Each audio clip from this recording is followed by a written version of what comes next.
सभी साथियों को सुप्रभात। हमारे YouTube channel HDD coaching classes के ऊपर आप सभी का स्वागत है।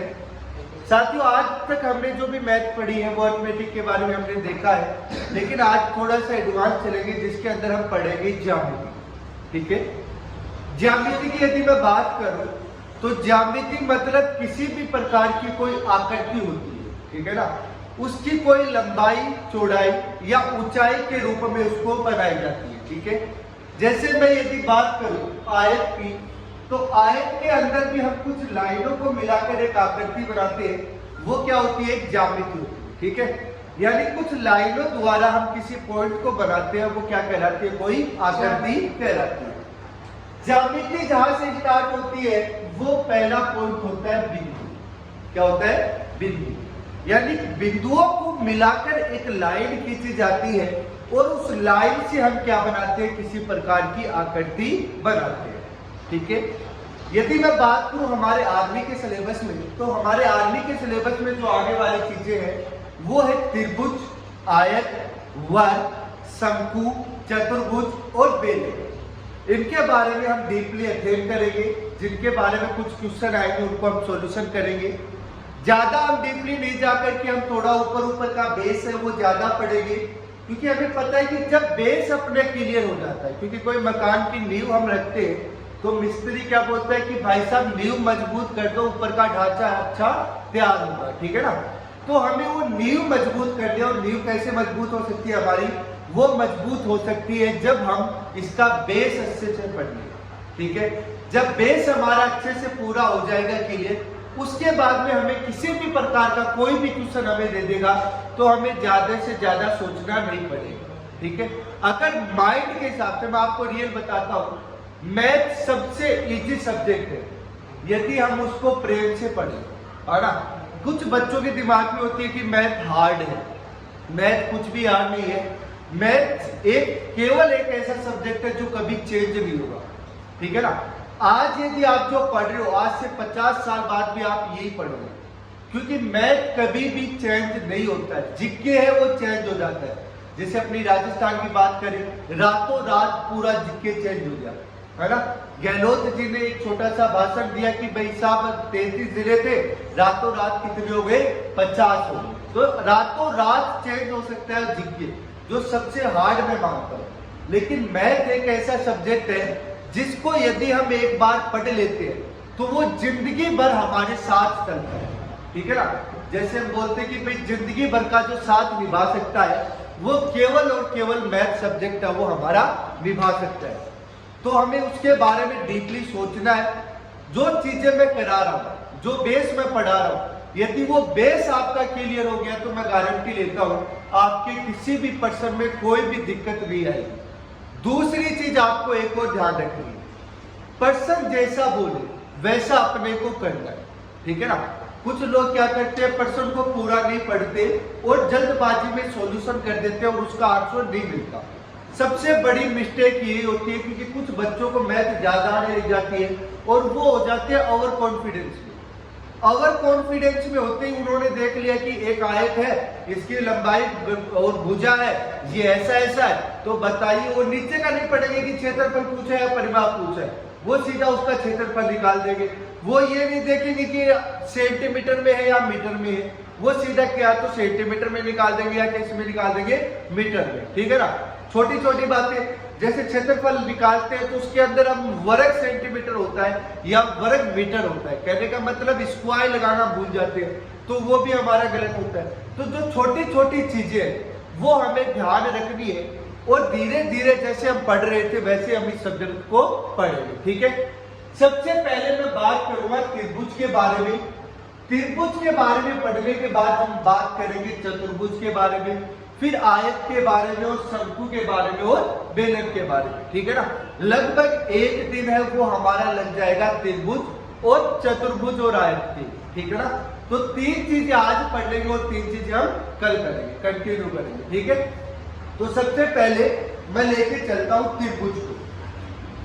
तो बेटा जो त्रिभुज होता है उसके बारे में यदि मैं बात करूं तो आप लोगों ने देखा होगा कि जो 3 भुजाओं से घिरी हुई आकृति है वो क्या कहलाती है, आपकी त्रिभुज कहलाती है। ठीक है ना, तीन भुजाओं से घिरी हुई मतलब तीन लाइन ऐसी होनी चाहिए जो आपस में टच करती हो। ऐसा नहीं हो कि एक लाइन ये हो गई, एक लाइन ये हो गई और एक लाइन ये हो गई, है ना। तो तीनों आपस में टच नहीं कर रही, तो ये कोई त्रिभुज नहीं है। हमारा क्या होना चाहिए, तीनों लाइनें हैं वो आपस में टच करनी चाहिए और एक बंद आकृति बननी चाहिए, ठीक है ना। आज तक अपन ने यही पढ़ा है कि तीन भुजाओं से घिरी हुई आकृति क्या कहलाती है, त्रिभुज कहलाती है ना। तो अपने को ये नहीं देखना कि तीन भुजा है, अपने को ये भी थोड़ा एडवांस सीखना है कि तीन भुजाओं से घिरी हुई तो होनी चाहिए लेकिन आपस में टच होनी चाहिए। दूसरा वो आकृति कैसी होनी चाहिए, बंद आकृति होनी चाहिए, तभी हमारा क्या बनता है, त्रिभुज बनता है, ठीक है।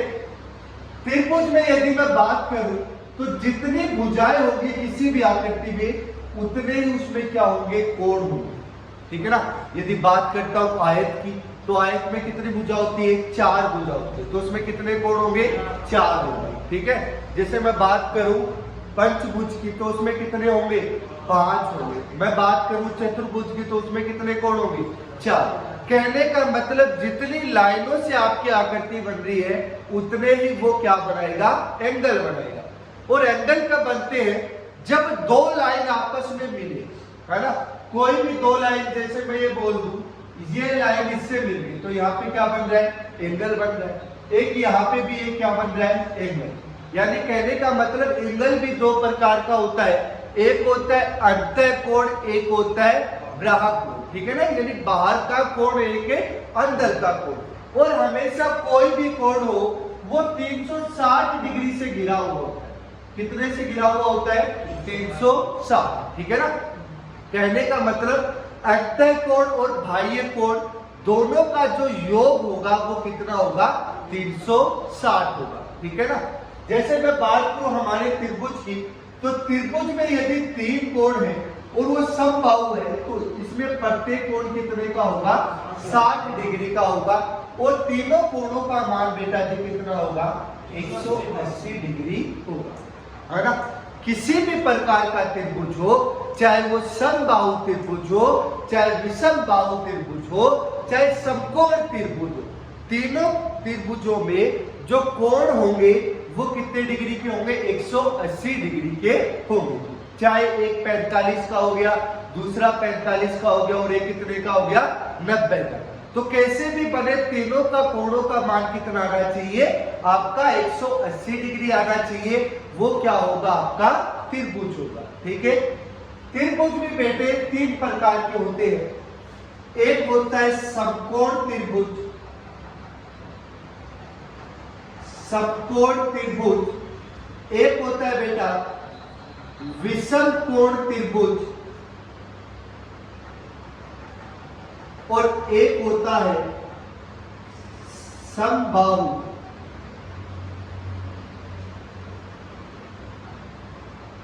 त्रिभुज। इसको विषम बाहु भी लिख सकते हैं,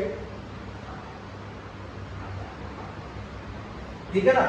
तो तीन प्रकार के जो हमारे त्रिभुज है इसके बारे में हम पढ़ेंगे और तीनों त्रिभुजों में जो अलग अलग फॉर्मूले लगते हैं वो फॉर्मूले निकलते कहां से है वो भी अपन पढ़ेंगे, ठीक है। तो सबसे पहले मैं बात करता हूं समकोण की, लेकिन समकोण की बात करने से पहले मैं आपको एक चीज और बताना चाहूंगा कि आप लोगों ने दो तीन नाम सुने होंगे। जैसे बचपन में हमने पढ़ा था, एक नाम था न्यून कोण। क्या था बच्चा, न्यून कोण। एक हमने पढ़ा था समकोण। क्या पढ़ा था, समकोण। एक हमने पढ़ा था अधिक कोण। ये क्या पैटर्न होता है, ठीक है।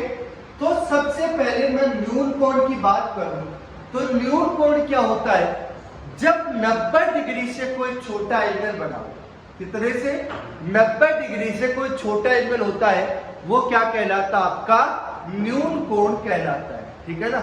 यानी ऐसा कोण जिसका मान 90 डिग्री से छोटा होता है वो कौन सा कोण कहलाता है, न्यून कोण कहलाता है, ठीक है।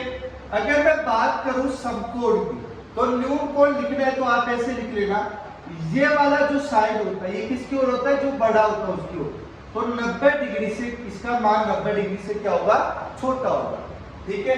अगर समकोण की बात करूं तो ऐसा कोण जिसका मान 90 डिग्री होता है वो क्या कहलाता है? आपका समकोण कहलाता है। कितने डिग्री का होना चाहिए? 90 डिग्री का होना चाहिए। तो वो क्या कहलाएगा? समकोण, यानी इसका मान किसके बराबर होना चाहिए? 90 डिग्री के बराबर। ठीक है।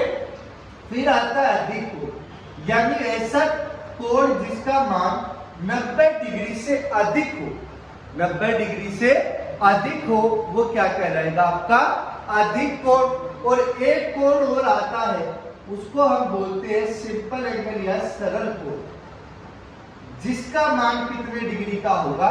180 डिग्री का होगा। वो क्या कहलाएगा? आपका सरल कोण कहलाएगा। ठीक है। ये चारों चीजें आपको क्लियर है। अब मैं बात करता हूं आपके पास ये तीन त्रिभुजों के बारे में और इनके जो एरिया होते हैं, जिनके क्षेत्रफल, परिमाप और इनके बारे में हम चर्चा करते हैं। सबसे पहले हम चर्चा करेंगे समकोण की, और समकोण के अंदर क्या क्या हो सकता है इसका तार हम करेंगे। ठीक है बेटा। समकोण का यदि मैं डायग्राम देखूं तो समकोण का डायग्राम आपको ऐसा दिखाई देगा। ठीक है। जिसके अंदर ये वाला एंगल है, ये कितने डिग्री का होगा? 90 डिग्री का। क्या होगा? 90 डिग्री का होगा। और जो तीन भुजाएं होंगी, इन भुजाओं का जो नाम है वो इसके अंदर, यदि मैं बात करूं तो ये होता है बेस, यानी कि आधार। अगर मैं बात करूं तिरछी लाइन की तो इसको बोलते हैं हाइपोथोरियस, यानी कि कर्व। यदि इसकी बात करूं तो ये होता है परपेंडिकुलर, यानी कि लंब। ऐसी कोई आकृति होगी वो आपकी क्या कहलाएगी? समकोण त्रिभुज कहलाएगी। ठीक है। समकोण त्रिभुज के अंदर बेटा एक थ्योरम लगती है जिसको हम बोलते हैं पाइथागोरस। क्या बोलते हैं? पाइथागोरस प्रमेय। अब ये पाइथागोरस थ्योरम होती क्या है?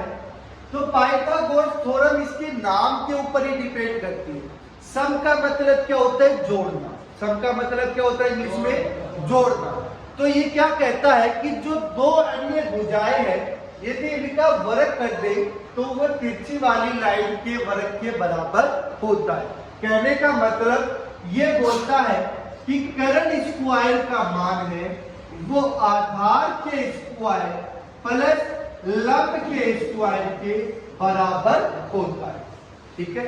यदि मैं इंग्लिश में बात करूं तो हाइपोथोरियस का स्क्वायर है वो बेस के स्क्वायर प्लस परपेंडिकुलर के स्क्वायर के इक्वल होता है। ठीक है।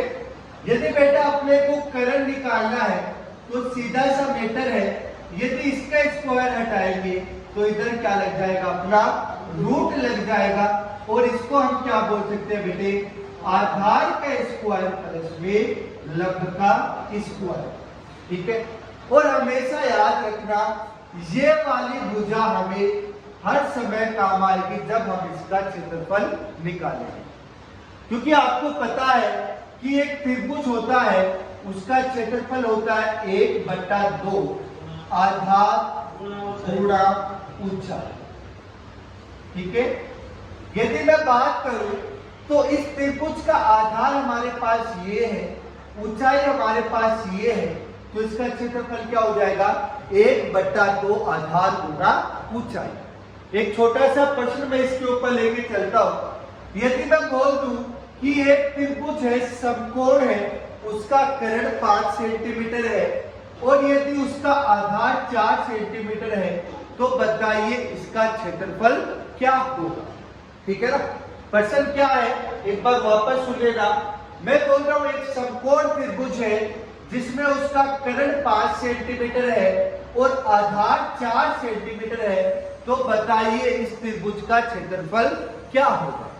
तो सबसे पहले यदि मैं बात करूं तो मेरा जो फॉर्मूला है वो क्या बोलता है कि आपके पास 1/2 आधार होना चाहिए और क्या होनी चाहिए? ऊंचाई। ठीक है। तो प्रश्न के हिसाब से मेरे पास आधार तो है लेकिन ऊंचाई नहीं है, तो मैं ऊंचाई निकालने के लिए मैं ये देखता हूं कि जो मेरे पास प्रश्न दिया गया है वो किसका दिया गया है? समकोण त्रिभुज का दिया गया।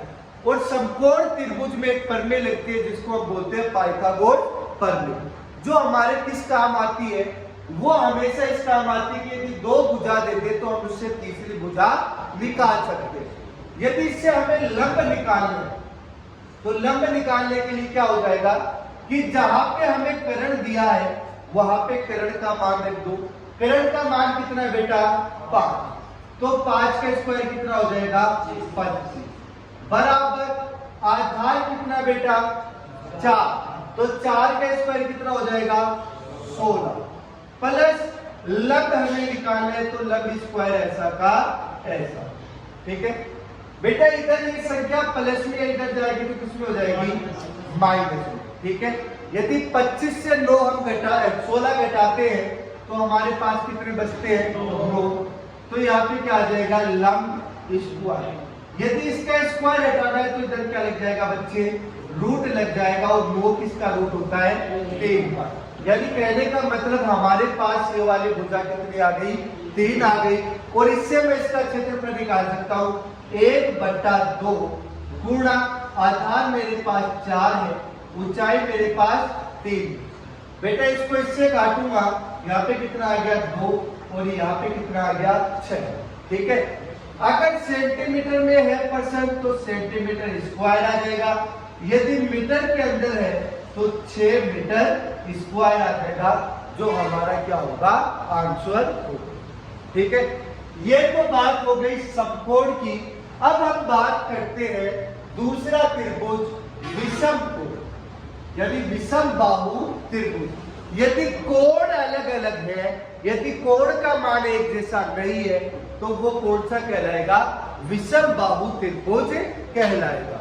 ठीक है ना, यानी ऐसा त्रिभुज जिसकी प्रत्येक भुजाओं का मान अलग अलग हो वो कौन सा कहलाएगा? विषम बाहु त्रिभुज कहलाएगा। यदि मैं विषम बाहु की बात करूं तो बेटा विषम बाहु की यदि हम चर्चा करें तो आप लोगों को सबसे पहले पता है कि विषम बाहु की प्रत्येक भुजा क्या होगी? अलग अलग होगी। यदि डायग्राम की मैं बात करूं तो डायग्राम कैसा भी हो सकता है, जैसे ये वाला, ये डायग्राम बन गया किसका? विषम बाहु। ठीक है ना, तो हमें पता नहीं ये कोण कितने का, ये कितने का, ये कितने का। तीनों कोण क्या होंगे? अलग अलग होंगे, और तीनों भुजाएं भी क्या होंगी? अलग अलग होंगी, और वो क्या कहलाएगा? विषम बाहु त्रिभुज कहलाएगा। ठीक है, यदि विषम बाहु त्रिभुज का क्षेत्रफल हमें निकालना है तो बेटे इसके लिए 2 चीजें हमें याद रखनी पड़ेगी। एक तो हमें निकालना पड़ेगा सम of direction of triangle.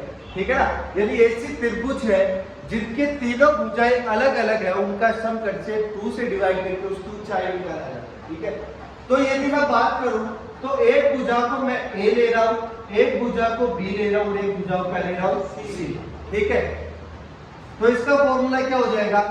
S = A + B + C / B। ठीक है, यहां से किसका मान निकल आया? हमारे पास S का मान निकल आया। और ये S का मान हम कहां रखेंगे? आगे जो त्रिभुज का फॉर्मूला होगा वो होता है S bracket S - A S - B और S - C। ठीक है, तो ये इसका हमारे पास क्या आ जाएगा? फॉर्मूला। तो एक बार वापस यदि फॉर्मूले की बात करूं तो फॉर्मूला क्या होगा? S = A + B + C/2, और आगे क्या हो जाएगा? √S S - A S - B और S - C। ठीक है, ये हमें याद रखना है। यदि एक प्रश्न लेके चलो तो मैं बोल रहा हूं यदि ये भुजा 13 सेंटीमीटर है, ये 14 सेंटीमीटर और ये कितनी है? 15 सेंटीमीटर, तो बताइए इस त्रिभुज का क्षेत्रफल क्या होगा? तो हम सभी बच्चे इसको आराम से निकाल सकते हैं, क्योंकि हमें क्या आता है? इसका फॉर्मूला आता है। अरे भाई साहब, डॉक्टर को यदि नस पकड़ में आ जाए तो वो इलाज कर सकता है ना। तो ऐसे हमारे पास यदि भुजाएं दी गई है तो हम इसका क्षेत्रफल भी निकाल सकते हैं। तो बेटा हमारे पास भुजाएं दी गई है 13, 14 और कितनी? 15। तो सबसे पहले हम भुजाओं का योग करेंगे। 13 और 14 कितने हो गए? 27। कितने हो गए? 27। 27 और 15 42। कितने हो गए? 42। अब कुछ बच्चे ऐसे जोड़ेंगे सर 15, 15 और फिर 14, 15 के बाद फिर 16, 17, 18, 19, 20। तो हमें ऐसे नहीं जोड़ना, हमें ये देखना है कि छोटी भुजा कितनी है 13।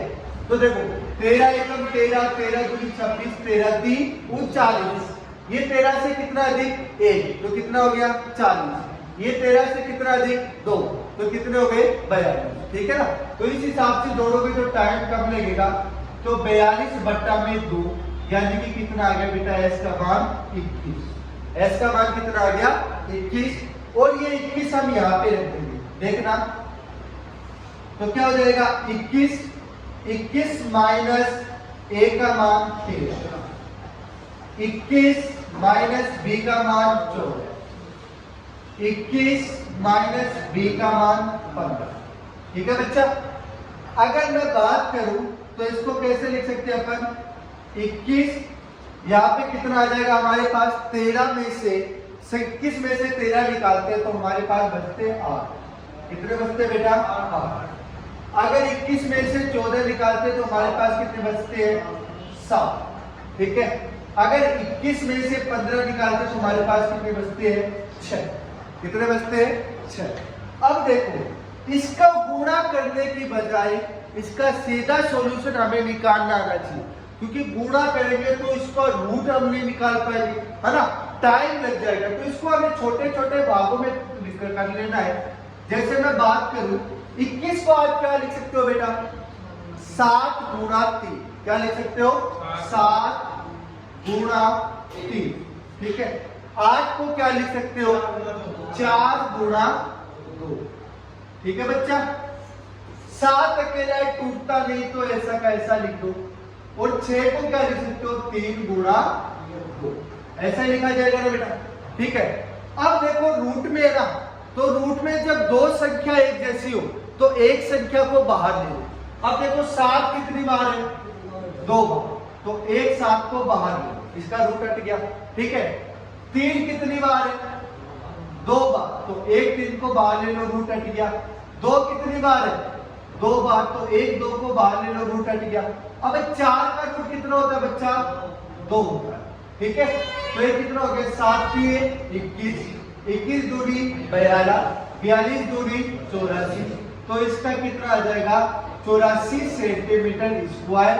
यदि मीटर में है तो 84 मीटर स्क्वायर। भाई साहब बड़ा इजी है ना, कोई हार्ड काम नहीं है। केवल और केवल सिर्फ एक काम आपको करना है, ईमानदारी से बेस को यदि आप क्लियर कर लोगे तो किसी भी प्रश्न में आप अटकोगे। ठीक है ना। अब विषम बाहु के बाद में मैं बात करूं समबाहु त्रिभुज की, तो समबाहु त्रिभुज की यदि हम बात करते हैं तो समबाहु त्रिभुज वो होता है जिसकी सभी भुजाएं क्या होती है बराबर। क्या होती है बराबर। यानी कि ऐसा त्रिभुज जिसकी सभी भुजाएं बराबर हो। और बेटा यदि सभी भुजाएं बराबर होगी तो सभी कोण भी क्या होंगे बराबर होंगे। यदि सभी भुजाएं बराबर है तो सभी कोण भी क्या होंगे बराबर होंगे।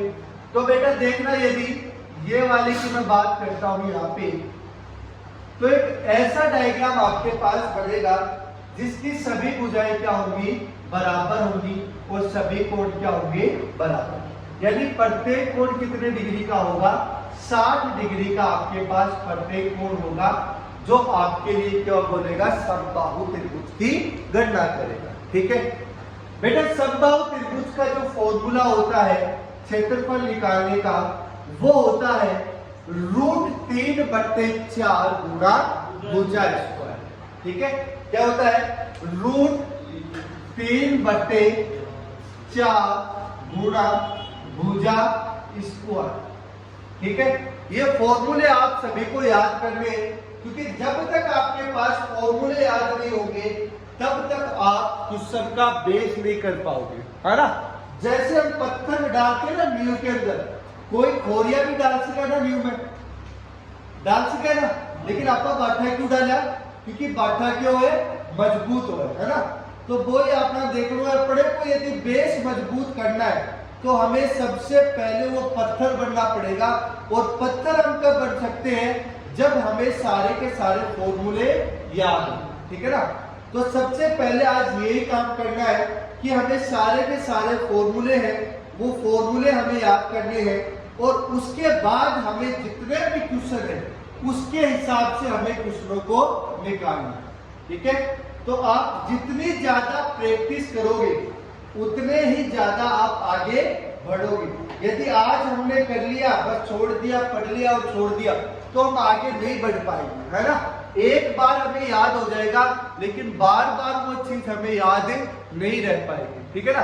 तो मैथ क्या बोलती है कि जितना आप मैथ से लगाव रखोगे मैथ आपको उतना ही देगी। ठीक है ना।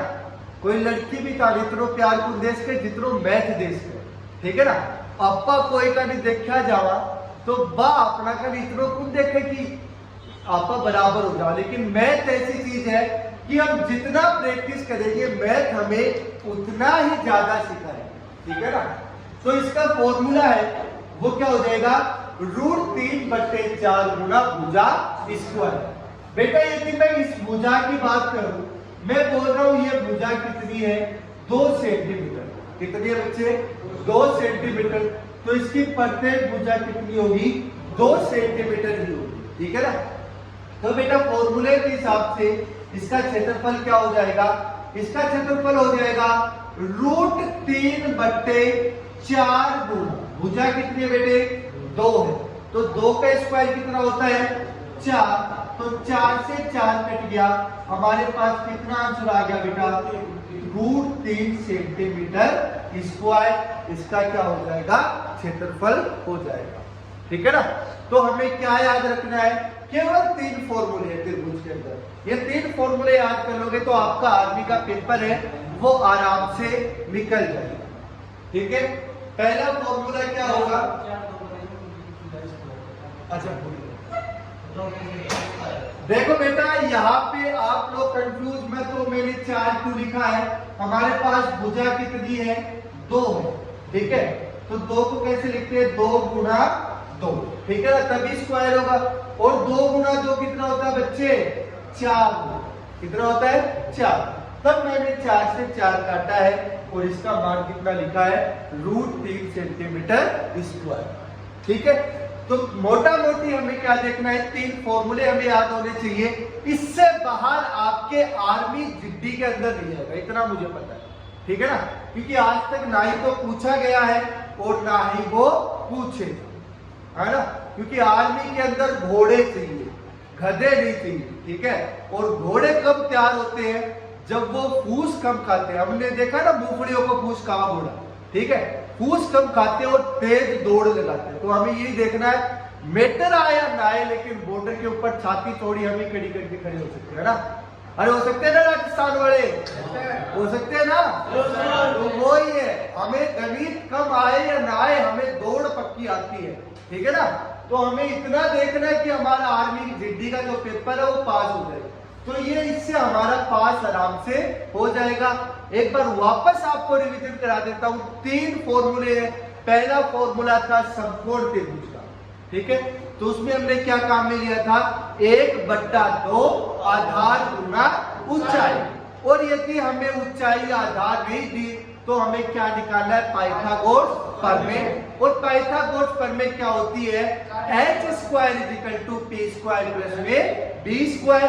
यदि मैं बात करूं हिंदी मीडियम की तो कर्ण स्क्वायर बराबर आधार स्क्वायर प्लस लंब स्क्वायर। और समकोण त्रिभुज में एक कोण कितने डिग्री का होगा 90 डिग्री का होगा। 2 कोण है वो कितने कितने के होंगे 45 डिग्री के होंगे। फिर हमारी बात होती है विषम बाहु की, यानी प्रत्येक कोण अलग अलग होगा और प्रत्येक भुजा भी क्या होगी अलग अलग होगी। उसका क्षेत्रफल निकालना है तो सबसे पहले हमें S को निकालना पड़ेगा। S मतलब इन सब भुजाओं का सम डायरेक्शन होता है। वो क्या निकलेगा A + B + C/2। ठीक है। और S निकलने के बाद में हमें फॉर्मूला लगाना है जिसको बोलते हैं हीरोज फॉर्मूला, हीरो का सूत्र। वो क्या होता है √S S - A S - B S - C, जिससे हमारे पास विषम बाहु का जो क्षेत्रफल है वो निकल आता है। अगर मैं बात करूं समबाहु की तो समबाहु त्रिभुज क्या होता है बच्चा, जिसकी प्रत्येक भुजा समान हो और प्रत्येक कोण 60 डिग्री का हो। ठीक है ना। तो उसके लिए क्षेत्रफल क्या होगा, √3/4 गुणा भुजा स्क्वायर। ये 3 चीजें आप त्रिभुज के अंदर देख लेना, आपके आगे जितनी का पेपर पास है। ठीक है, अब मैं बात करता हूं आपके पास आयत की। यदि बेटे आयत के बारे में हम बात करें तो ऐसे ही हमें आयत के बारे में देखना है कि आयत के अंदर क्या क्या होता है। ठीक है, तो आयत होती है वो कुछ इस तरह की होती है। इसके अंदर 2 चीजें होती है, एक होती है लंबाई, एक होती है चौड़ाई। ठीक है ना। हमने बचपन से आयत में एक परिभाषा पढ़ी है, वो थी कि ऐसे आकृति जिसकी आमने सामने की भुजा बराबर हो और वो खोखली हो, वो क्या कहलाएगी, आयत कहलाएगी। ठीक है ना। बंद मत कर देना, बंद करते ही घना बन जाएगा। ठीक है ना। खोखली होगी ऊपर से नीचे से, और उसके आमने सामने की भुजा क्या होगी, बराबर होगी, वो क्या कहलाएगी, आपकी आयत कहलाएगी। ठीक है। इसमें प्रत्येक कोण 90 डिग्री का होगा। प्रत्येक कोण कितने का होगा, 90 डिग्री का होगा। और मैंने आपको एक चीज और बताई थी, यदि याद हो तो स्टार्टिंग में, कि जितनी आपके पास लाइन है उतने ही उसके अंदर क्या होंगे, कोण होंगे। तो यहाँ पे देखना कितनी लाइन है, 4 लाइन है, तो कोण भी कितने हुए, 4 हुए। ठीक है ना। तो यहाँ पे जितने कोण है उतनी क्या होगी, लाइन। इसके अंदर भी 2 ही चीज होती है, एक होता है इसका क्षेत्रफल, क्या होता है, क्षेत्रफल, एक होता है इसका परिमाप। अभी क्षेत्रफल और परिमाप क्या होता है, कोई मुझे बता पाएगा? क्षेत्रफल और परिमाप का मतलब क्या होता है? क्षेत्रफल, जैसे मैं ये बोल दूं कि ये हमारा रूम है, इसके अंदर 40 बच्चे आ सकते हैं, है ना। यानी किसी चीज की कुछ चीज ग्रहण करने की कैपेसिटी होती है, यानी आपकी कैपेसिटी है 4 रोटी खाने की। ठीक है ना। तो आपके पेट का क्षेत्रफल है वो 4 रोटियों के बराबर है। ठीक है ना। और दूसरा परिमाप की यदि मैं बात करूं तो परिमाप होता है कि चारों भुजाओं का योग। ठीक है ना। तो उसको फॉर्मूले में इसमें कैसे रखा है, तो इसके अंदर 2 चीज होती है, एक होता है लेंथ, एक होता है ब्रीथ, जिसको हिंदी में बोलते हैं लंबाई और इसको बोलते हैं चौड़ाई। ठीक है ना। यदि भाई साहब क्षेत्रफल की बात करें तो इसका क्षेत्रफल होता है L × B, यानी कि लंबाई गुणा चौड़ाई। क्या होता है भाई साहब, लंबाई गुणा चौड़ाई। यदि परिमाप की बात करूं तो मैंने आपको क्या बताया था, चारों भुजाओं का योग, ये तो बताया था। अब देखो बेटा, 2 भुजा एक सी और 2 भुजा एक सी, तो मैं इसको ऐसे लिख दूं। देखना फॉर्मूला बनता कहां से, इन्हीं चीजों से फॉर्मूला बनता है।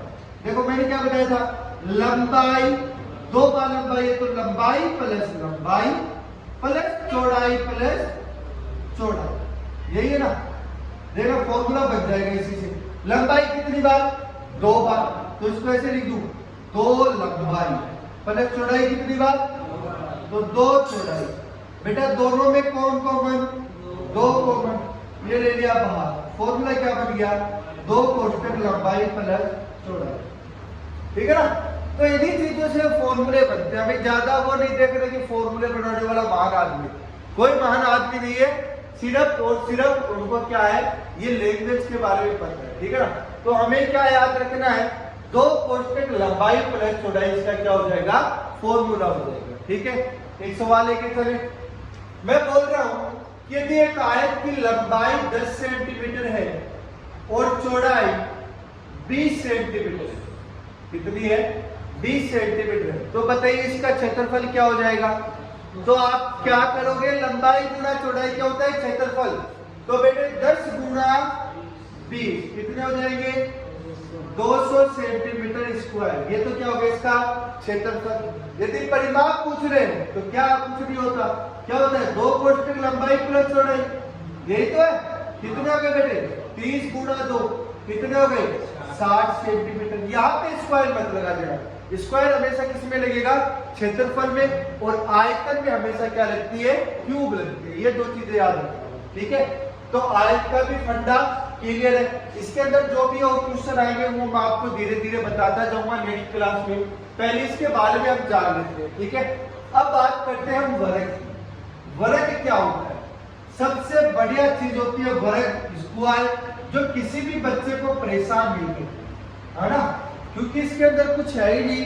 इसमें तो अगले ने साफ कह दिया कि भाई साहब जितनी भुजाएं होती है वो सारी की सारी क्या होती है, बराबर, ठीक है ना। सभी भुजा बराबर होगी, प्रत्येक कोण कितने का होगा, 90 डिग्री का होगा। प्रत्येक कोण कितने का होगा, 90 डिग्री का होगा, ठीक है बच्चे। इसके अंदर भी दो चीजें लगती है, एक तो लगता है क्षेत्रफल। क्षेत्रफल क्या होता है, भुजा स्क्वायर। क्या होता है, भुजा स्क्वायर। यदि मैं बात करूं, आप बोलोगे सर ये भुजा स्क्वायर कैसे निकला, तो मैंने क्या बताया था, क्षेत्रफल क्या होता है, उसकी कैपेसिटी। अरे भाई ये जितनी लंबाई उतनी क्या इसकी चौड़ाई, तो या तो ऐसे लिख दो लंबाई गुणा लंबाई, ऐसे लिख दो भुजा गुणा भुजा, बात तो एक ही है, ठीक है। अगर मैं परिमाप की बात करूं तो परिमाप क्या हो जाएगा, कितनी भुजाएं हैं इसके अंदर, 4 भुजा, तो 4 गुणा क्या हो जाएगा, भुजा। ये इसका क्या हो जाएगा, परिमाप, ठीक है। यदि बात करें, मैं एक चीज ले लेता हूं, यदि एक वर्ग की भुजा 10 सेंटीमीटर, वर्ग की भुजा कितनी है, 10 सेंटीमीटर है, तो बताइए इसके वर्ग का परिमाप क्या होगा और उसका क्षेत्रफल क्या होगा। तो वर्ग का क्षेत्रफल क्या हो जाएगा, 10 गुणा 10 यानी कि 100 सेंटीमीटर स्क्वायर। यदि परिमाप की बात करूं तो क्या हो जाएगा बेटा, 4 गुणा 10 यानी 40 सेंटीमीटर, ठीक है ना। तो इस तरीके से हमें देखना है। अब प्रश्न कैसे आएंगे वो देख लेते हैं। प्रश्न आपको आ सकता है कि इसका क्षेत्रफल क्या होगा, इसका परिमाप क्या होगा। दूसरा एक मोस्ट वांटेड क्वेश्चन जो इन सालों में हमारे पास आ रहा है ज्यामिति से, वो है हमारे पास, ये बार बार एक प्रश्न पूछता है कि यदि एक वर्ग की किसी भी लंबाई में 10% की वृद्धि कर दी जाए तो बताइए उसके क्षेत्रफल में कितने प्रतिशत की वृद्धि होगी, ठीक है। या आयत के अंदर बात करूं तो आयत के अंदर आजकल पूछ रहा है कि यदि लंबाई में 10% की वृद्धि कर दी जाए और चौड़ाई में 20% की कमी कर दी जाए तो बताइए क्षेत्रफल में क्या प्रभाव पड़ेगा, ठीक है ना। ऐसे ही आजकल अपना वर्ग के अंदर पूछ रहा है कि वर्ग की त्रिज्या में 10% की वृद्धि कर दी जाए तो बताइए उसके क्षेत्रफल में कितने प्रतिशत की वृद्धि होगी, ठीक है ना। तो इस हिसाब के क्वेश्चन है वो हम नेक्स्ट क्लास में करेंगे, ठीक है। आज के लिए